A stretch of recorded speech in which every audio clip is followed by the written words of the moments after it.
राधे राधे भक्तों, सतनाम श्री भाई गुरु। इतिहास गवाह है, जब जब धरती पर जुर्म का अंधेरा गहराया है, तब तब किसी न किसी मां शक्ति ने अवतार लिया है। क्या आप जानते हैं कि इतिहास में वो कौन सा महान योद्धा था जिसने मात्र 9 साल की उम्र में अपने पिता को धर्म की रक्षा के लिए शहादत देने भेज दिया। एक ऐसा योद्धा जिसकी कलम ने जफरनामा जैसा साहस लिखा और जिसकी तलवार ने मुगल सल्तनत की नींव हिला दी। वो पिता जिसने अपनी आंखों के सामने अपने चारों साहिबजादे धर्म पर कुर्बान कर दिए पर सिर नहीं झुकाया। वो गुरु जिसने गीदड़ों को शेर बनाया और सवा लाख से एक को लड़ाया। साल 1699, आनंदपुर साहिब का मैदान और हजारों की भीड़। हाथ में नंगी तलवार लिए गुरु गोबिंद सिंह जी ने जब एक शीश की मांग की तो इतिहास बदल गया। वहीं से जन्म हुआ खालसा का। आज हम बात करेंगे उस महान योद्धा और संत की जिन्होंने जुल्म के खिलाफ आवाज उठाई और अपना सब कुछ कौम के लिए कुर्बान कर दिया। सिखों के 10वें गुरु सरबंस दानी श्री गुरु गोबिंद सिंह जी की। गुरु गोबिंद सिंह जी ने ही सिखों को सिंह यानी शेर और महिलाओं को कौर यानी राजकुमारी का उपनाम दिया, जिससे समाज में समानता का संदेश फैला। गुरु गोबिंद सिंह जी का जन्म 22 दिसंबर 1666 ईस्वी को पटना की पवित्र धरती पिता गुरु तेग बहादुर जी और माता गुजरी कौर जी के घर में हुआ, जहां आजकल गुरुद्वारा तख्त श्री पटना साहिब स्थित है। बालक गोबिंद सिंह जी के समय गुरु पिता तेग बहादुर जी धर्म का प्रचार और मानवता के लिए असम के दौरे पर गए हुए थे। गुरुजी के बचपन का नाम गोविंद राय रखा गया। बालक गोबिंद सिंह जी के 5 साल मामा कृपाल चंद की देखरेख में बीते। छोटी उम्र में ही बाबा गोबिंद जी युद्ध का खेल किया करते थे और उनके खिलौने 3 कमान अस्त्र शस्त्र हुआ करते। कहा जाता है कि गुरुजी 2 वर्ष की आयु में ऐसी लीला करते थे कि पटना के लोग उनका दर्शन पाकर निहाल हुआ करते थे। ऐसी ही घटना उनके बाल्यकाल से जुड़ी हुई है। एक बार की बात है, पटना में फतेहचंद मैनी रहता था। उसके घर कोई औलाद नहीं थी। राजा और रानी प्रभु के आगे सदा पुत्र की अरदास करा करते थे। एक बार पंडित शिवदत्त ने उन्हें कहा, तुम्हें घबराने की जरूरत नहीं है, हमने एक बालक में प्रभु के दर्शन किए हैं। सभी उनको बाला प्रीतम कहते हैं। वही आपकी सभी इच्छाएं पूर्ण करेंगे, परंतु आपको उनकी आराधना करनी होगी। इसलिए बाला प्रीतम का ध्यान करो, वह जरूर आपको दर्शन देंगे। राजा और रानी हर रोज अंतर्ध्यान होकर बाला प्रीतम का स्मरण करने लगे, परंतु काफी समय बीत गया पर बाला प्रीतम नहीं आए। तब भी वह निराश ना हुए। उनके मन में दर्शन की इच्छा और अधिक बढ़ गई। पुत्र प्राप्ति से भी अधिक वह बाला प्रीतम के दर्शनों को अनमोल समझने लगे। एक दिन जब वह अंतर्ध्यान हुए बैठे थे तो अचानक छोटी छोटी बाहों ने रानी को जकड़ लिया और उनकी गोद में बैठकर कहा, माँ मैं आ गया हूँ। रानी ने जब अपनी आंखें खोली तो एक अति सुंदर गोलमुख वाला अलौकिक बालक उनकी गोद में बैठकर हंस रहा था। वह अकेला नहीं था, उसके साथ और भी बालक थे जो दबे पांव उनके करीब आकर बैठे थे। राजा और रानी यह चमत्कार देखकर हैरान ही रह गए।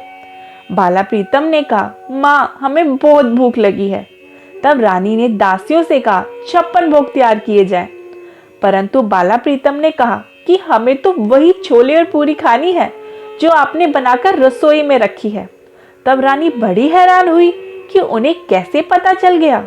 वह जल्दी से पूरी छोले ले आई। बाला प्रीतम ने तब अपने हाथों से राजा रानी और सभी बच्चों में पूरे छोले बांटे और फिर खुद भी खाए। उस दिन के बाद से राजा और रानी बाला प्रीतम के पक्के श्रद्धालु बन गए। तब से बाला प्रीतम रोज अपने साथियों के साथ रानी के महल आया करते और उनसे पूरे छोले खाते और कभी रानी के बाग में खेलने लग जाते, कभी फल तोड़ते और कभी पौधों को पानी देते। कभी वहां नए पौधे भी माली के साथ मिलकर लगा दिया करते। एक दिन जब गुरुजी खेलते खेलते रानी की गोद में बैठ गए और बोले, आज से मैं तुम्हारा धर्म पुत्र हूँ और तुम मेरी धर्म की माता हो। गुरुजी की प्यारी सी आवाज सुनकर रानी हैरान हो गई और उनकी आंखों से आंसू बहने लगे। तब रानी ने गुरुजी से कहा कि मेरी मनोकामना है कि मुझे आप जैसा ही पुत्र मिले। तब गुरुजी ने वचन किया कि इस दुनिया में मेरे जैसा तो केवल एक मैं ही हूँ, इसलिए आज से मैं ही आपका धर्म पुत्र हूँ। बाला प्रीतम ने फरमाया, संसार में ढेरों राजा रानी हुए हैं। कुछ समय के बाद जब उनके संसार से नाता टूट जाता है तो फिर संसार में उनका नाम लेने वाला कोई नहीं रहता, लेकिन मैं आपका ऐसा पुत्र हूँ, जब तक पृथ्वी रहेगी माता आपका नाम तब तक इस दुनिया में रहेगा। गुरुजी की कही सारी बात सच साबित हुई और आज पटना की उस धरती पर गुरुद्वारा बाल लीला मैनी संगत सुशोभित है। यह वही स्थान है जहाँ कभी रानी मैनी जी का महल हुआ करता था और आज भी यहाँ छोले और पूरी प्रसाद के रूप में मिलती है। कहते हैं गुरु तेग बहादुर जी 4 साल बाद पटना साहिब पहुंचे और तब उन्होंने अपने पुत्र के दर्शन किए। सन 1672 ईस्वी में गुरुजी परिवार समेत पंजाब के आनंदपुर साहिब आकर रहने लगे, जिस स्थान का नाम पहले चकनानकी हुआ करता था। यहाँ आकर बालक गोविंद राय जी ने घुड़सवारी सीखी, शस्त्र चलाने सीखे, साथ ही गुरुमुखी, फारसी, संस्कृत और अन्य भाषाओं का भी ज्ञान प्राप्त किया। सन 1675 में कश्मीरी पंडितों का एक दल गुरु तेग बहादुर जी से मिलने आनंदपुर आया। उन्होंने गुरुजी के सामने औरंगजेब द्वारा जबरदस्ती मुसलमान बनाए जाने की शिकायत की। इस विषय पर कुछ करने की गुहार लगाई। इतना सुनकर गुरुजी ने कहा, हिंदू धर्म की रक्षा के लिए किसी महान व्यक्ति के बलिदान की जरूरत है। उस समय 9 वर्षीय बालक गोविंद राय जी अपने पिता के साथ बैठे थे। उन्होंने पिता से कहा कि इस महान कार्य करने के लिए उनसे महान और कौन हो सकता है। अगर बलिदान देकर इस समस्या का हल निकल सकता है तो आप ही पिताजी अपना बलिदान देकर इन पंडितों के धर्म की रक्षा करें। अपने पुत्र के मुंह से ऐसे वचन सुनकर गुरु तेग बहादुर जी बहुत खुश हुए और पंडितों को कहने लगे कि आप औरंगजेब को खबर कर दें कि अगर हमारे आनंदपुर वासी इस्लाम कबूल कर लेते हैं तो हम भी इस्लाम धर्म कबूल कर लेंगे। पंडितों के द्वारा ये खबर औरंगजेब को भेजी गई। इसके बाद औरंगजेब ने गुरुजी को दिल्ली बुलाकर बंदी बना लिया। उन्हें इस्लाम धर्म अपनाने की पेशकश की। गुरुजी द्वारा इस्लाम धर्म ना कबूल करने पर 11 नवंबर 1675 ईस्वी में दिल्ली के चांदनी चौक में बड़ी क्रूरता के साथ उन्हें शहीद कर दिया गया। अपनी शहीदी से पहले ही अंतर्यामी गुरु तेग बहादुर जी ने अपने पुत्र गोविंद राय को 5 पैसे और नारियल भेंट देकर सिखों का 10वां गुरु घोषित कर दिया। 9 वर्ष की उम्र में गुरु गद्दी पर बैठकर गुरु गोविंद सिंह जी को बहुत सारी मुश्किलों का सामना करना पड़ा। फिर भी उन्होंने बड़े धैर्य से मुकाबला करते हुए सिख पंथ का शक्तिशाली नेतृत्व किया। सबसे बड़ी समस्या बादशाह औरंगजेब की धार्मिक कट्टरता थी। वह सारे देश को जबरदस्ती इस्लामिक देश बनाना चाहता था। उसने हिंदुओं को जबरदस्ती मुसलमान बनाना शुरू कर दिया। उनके मंदिर गिरवा दिए, उन पर जजिया टैक्स लगाया। पंजाब के गवर्नर तथा अन्य अधिकारी भी बहुत ही निर्दयी थे, जैसे कि सरहिंद का फौजदार वजीर खान। वह सिखों को खत्म करने की तात में था। चाहे बहुत से हिंदू औरंगजेब से घृणा करते थे, पर कुछ पहाड़ी राजाओं जैसे लोग भी थे जो कि मुगलों की आज्ञा का पालन करने में गर्व महसूस करते थे। वे गुरुजी की बढ़ती हुई लोकप्रियता से जलने लगे और उनके खिलाफ साजिशें रचने लगे। उस समय के हिंदुओं में इतनी शक्ति नहीं थी कि वे मुगलों के अत्याचारों से अकेले सामना कर सकें। और दूसरी तरफ गुरु हर राय जी का बड़ा भाई धीरमल और बेटा राम राय जी ने गुरु गद्दी ना मिलने के कारण उन्होंने गुरु तेग बहादुर जी के खिलाफ बहुत सी साजिशें रची और वही सब कुछ वह गुरु गोविंद सिंह जी के साथ भी कर रहे थे। इतनी कठिनाइयों के बावजूद भी कुछ अच्छी बातें भी थी जो कि गुरु गोविंद सिंह जी के लिए बहुत सहायक सिद्ध हुई। सबसे पहली चीज ये थी कि गुरु नानक जी से लेकर गुरु तेग बहादुर जी तक सभी गुरुओं ने मिलकर एकमत होकर काम किया था, जिससे उनके चाहने वाले, उनको मानने वाले भी एकता के बंधन में बंधते चले गए। और दूसरी चीज ये थी कि माझा और मालवा क्षेत्र के कई जाट सिख धर्म में शामिल हो गए। वे लोग स्वभाव से ही लड़ाकू और आजादी के दीवाने थे। इन लोगों को गुरुजी ने मुगलों के खिलाफ अपनी सेना में शामिल करके प्रशिक्षण यानी कि ट्रेनिंग दी। गुरुजी द्वारा युद्ध की तैयारी दूर दूर तक फैल गई। संगीतों को आदेश दिया गया कि वह गुरुजी को शस्त्र और घोड़े भेंट करें। गुरुजी का आदेश पालन करते हुए तरह तरह के शस्त्र और घोड़े भेंट किए जाने लगे। गुरु गोबिंद सिंह जी की सैनिक गतिविधियां देखकर पहाड़ी राजे मन ही मन गुरुजी से ईर्ष्या करने लगे। उन्हें डर था कि कहीं उनकी रियासत में गुरुजी एक स्वतंत्र राज्य न बना लें। गुरुजी ने मुगलों की नजर से और पहाड़ी राजाओं की नजर से दूर यमुना नदी के किनारे एक सुंदर स्थान पर शानदार किला बनाया, जिसका नाम दिया गया पोटा साहिब। 1675 ईस्वी में 9वें गुरु श्री तेग बहादुर जी की शहीदी के बाद सिखों की मानसिक दशा को बहुत गहरी चोट पहुंची थी। उन सब में नया जोश भरने के लिए गुरुजी ने साहित्य का सहारा लिया। इतिहास में दर्ज है कि गुरुजी ने 52 विद्वानों और कवियों की सहायता से उच्च कोटि की रचनाएं की, जैसे कि चांदी दीवार, अकालत उस्तत, कृष्ण अवतार लिखी, जिन्हें पढ़कर सिखों में फिर से वीरता और उत्साह की भावनाएं पैदा होनी शुरू हो गई। इसके साथ ही गुरुजी ने उनके सैनिक अभियान भी शुरू कर दिए। घुड़सवारी, तीरंदाजी और तलवार चलाना भी उन्हें सिखाया। 1687 ईस्वी को गुरुजी सडोरा चले गए, जो कि हिमाचल से 25 किलोमीटर की दूरी पर स्थित है। वहां उनकी मुलाकात एक पीर, जिसका नाम पीर बुद्धा शाह था, उनसे हुई। गुरुजी के विचारों से वह इतना प्रभावित हुआ कि वह उनका श्रद्धालु बन गया। पीर के जरिए गुरुजी के पास 500 पठान आ गए, जो कि बेरोजगार थे। गुरुजी ने उन्हें अपनी सेना में शामिल कर लिया और उन्हें समय समय के साथ वेतन भी दिया जाने लगा। कुछ इतिहासकारों का मानना है कि गुरु गोबिंद सिंह जी के 3 विवाह हुए थे। पहला विवाह 10 साल की उम्र में माता जीतो जी के साथ 1677 में हुआ, जिनसे उन्हें 3 साहबजादे जुझार सिंह जी, जोरावर सिंह जी और फतेह सिंह जी हुए। और दूसरे विवाह उनका 17 साल की उम्र में माता सुंदरी जी के साथ 1684 में आनंदपुर साहिब में हुआ, जिनसे बाबा अजीत सिंह जी प्राप्ति हुई। और तीसरा विवाह 1700 ईस्वी में माता साहिब कौर जी के साथ हुआ। लेकिन बहुत से सिख इतिहासकारों के अनुसार गुरु गोबिंद सिंह जी का एक ही विवाह हुआ था। उनकी पत्नी थी माता जीतो जी। बहुत सुंदर होने के कारण उन्हीं का नाम माता सुंदरी जी रख दिया गया था। माता जी के 2 नाम होने के कारण लोगों में भ्रम फैल गया कि गुरुजी की 2 पत्नियां हैं, माता जीतो जी और माता सुंदरी जी। पर इतिहास में गुरुजी की तीसरी पत्नी माता साहेब कौर जी का भी जिक्र आता है।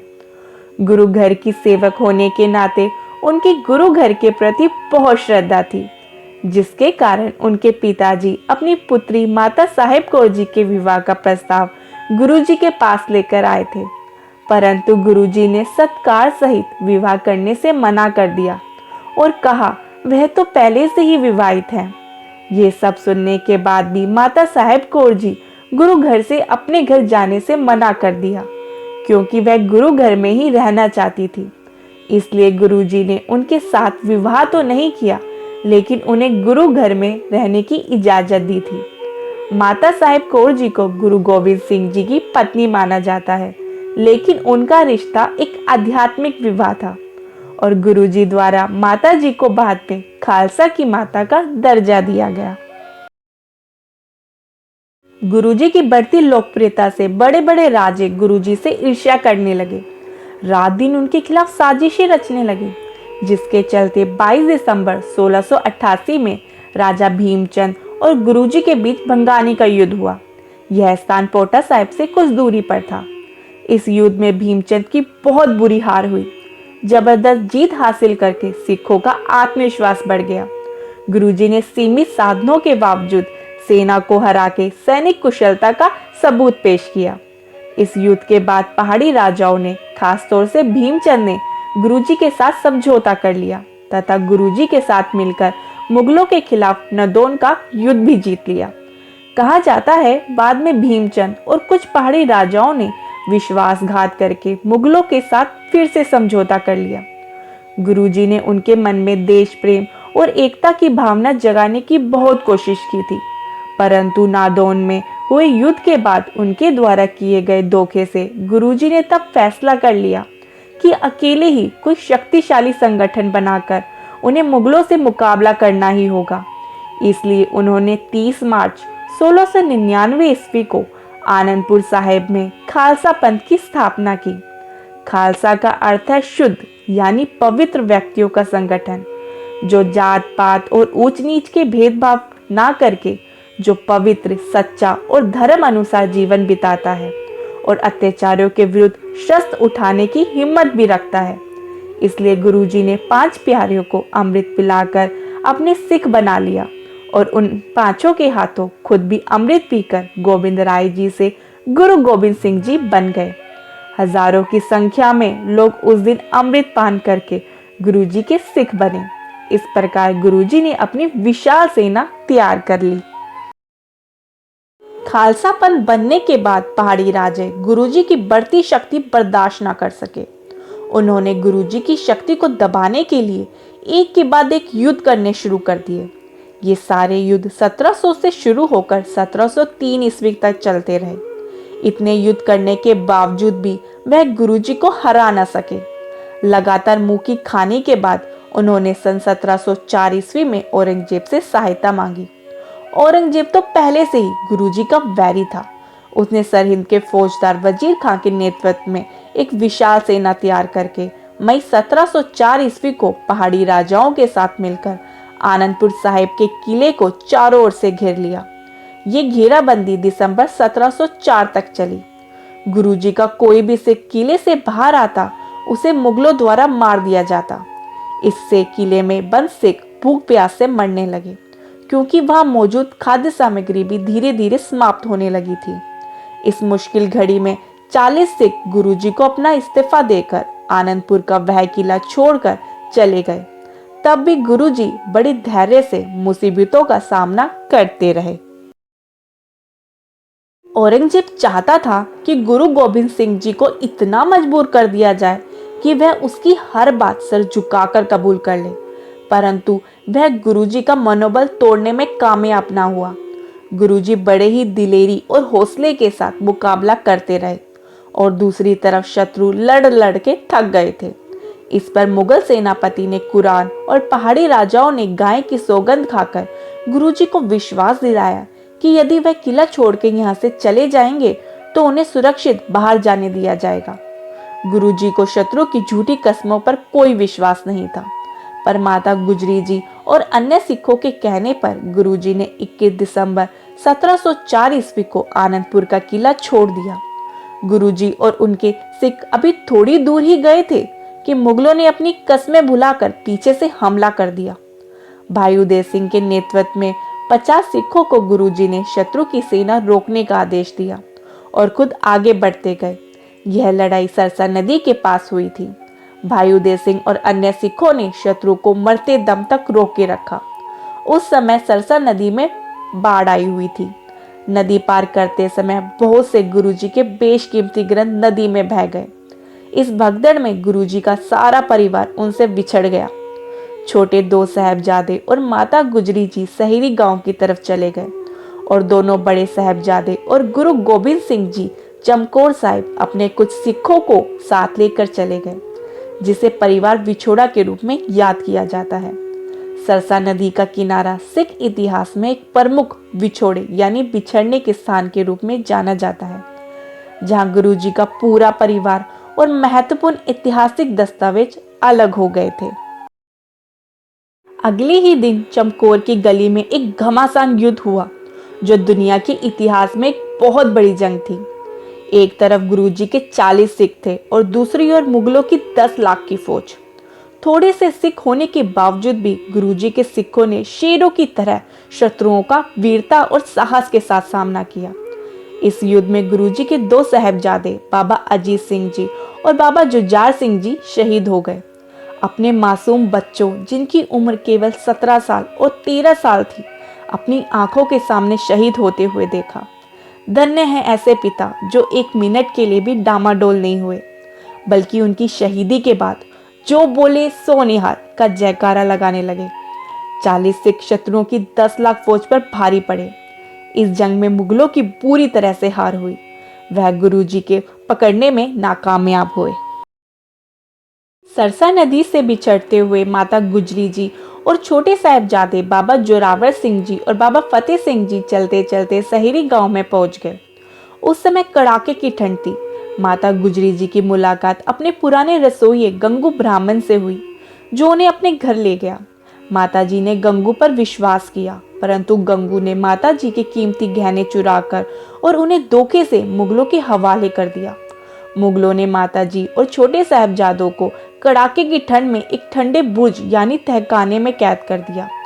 छोटे साहिबजादों को इस्लाम धर्म कबूल करने के लिए उन्हें तरह तरह के लालच दिए गए, पर वह गुरु गोविंद जी के पुत्र होने के नाते टस से मस न हुए, बल्कि हंसते हंसते शहीद होने के लिए तैयार हो गए।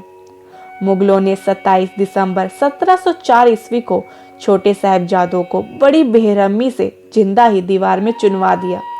यह सुनते ही माता गुजरी जी ने भी अपने प्राण त्याग दिए। छोटे साहिबजादों और माता गुजरी जी की यह दुखद खबर जब गुरुजी को कुछ दिन बाद मिली, तब उनके मुख से निकला, तेरा भाना मीठा लागे। यह कहकर गुरुजी ने माछीवाड़ा के जंगलों की ओर प्रस्थान किया, जहां उन्होंने अत्यंत दुख सहे। यह समय ऐसा था जब गुरुजी बिल्कुल अकेले रह गए। ना उनके पास कोई उनका सिख और ना ही उनके परिवार बचा था। सभी शहीदी प्राप्त कर चुके थे।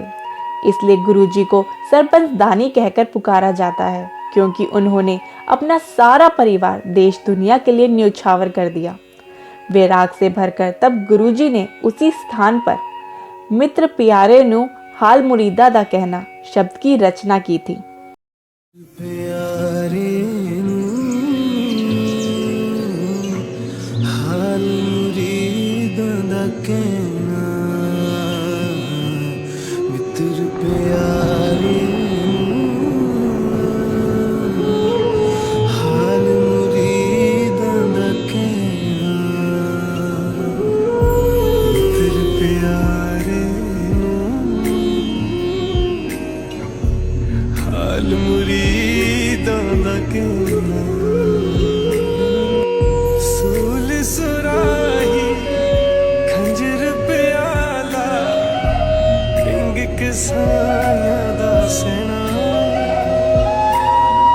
सूल सुराही खंजर प्याला बिंग कसाया दा सेना।